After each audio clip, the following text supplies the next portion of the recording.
कमाई से इस घर की पहली पक्की दीवार बनी थी। मंडी वाला प्याज को बोरे में पड़ा कच्चा माल समझ रहा है। वही प्याज जब मेहनत और हुनर से पराठे में भरेगा तो उसका भाव व्यापारी नहीं, तुम खुद तय करोगे।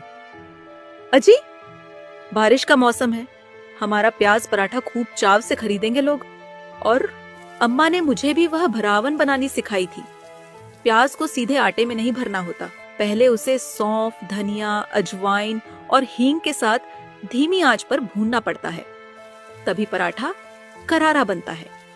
बात तो अच्छी है भाग्यवान, लेकिन आटा, घी, मसाले, तवा, तिरपाल सबके लिए पैसे चाहिए। हमारे पास प्याज के अलावा कुछ नहीं। सरिता कुछ देर चुप रही, फिर भीतर गई और संदूक से कपड़े में बंधी अपनी चांदी की पायल निकाल लाई। हमारे पास ये है जी। नहीं नहीं सरिता, तुम्हारी ये पायल गिरवी रखकर मैं ठेला हरगिज नहीं लगाऊंगा। ये तुम्हारी माँ की आखिरी निशानी है। पायल से पहले चूल्हा जरूरी है जी। हम इसे बेच नहीं रहे, बस गिरवी रख रहे हैं।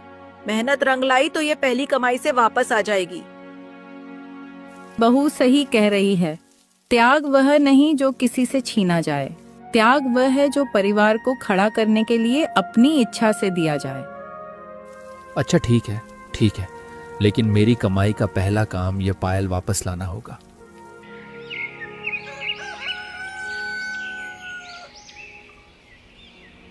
अगली सुबह गोपाल पायल लेकर गांव के सुनार हरिराम के पास पहुंचा।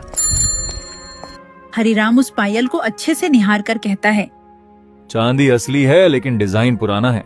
इसके मैं तुम्हें 700 रुपए दे सकता हूँ। हरिराम जी, इसे बेचने नहीं आया हूँ, गिरवी रख रहा हूँ। जितना सही मूल्य बनता है उतना दीजिए।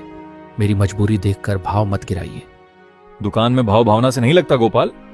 मैं भी भावना के पैसे नहीं मांग रहा, बस इतना कह रहा हूँ कि गरीब आदमी को जरूरत हो जाए तो उसकी चीज आधी कीमत की नहीं हो जाती।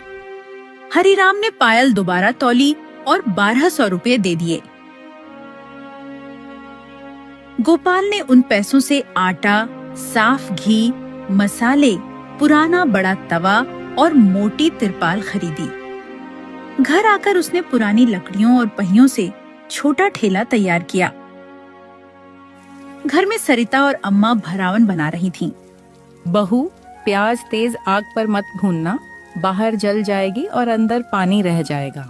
जी अम्मा, मसाले भूनकर प्याज डालूंगी और अंत में थोड़ा बेसन, ताकि नमी सूख जाए। सरिता ने मसाले के अच्छे पैकेट पर पहचान के लिए लाल धागा बांध दिया।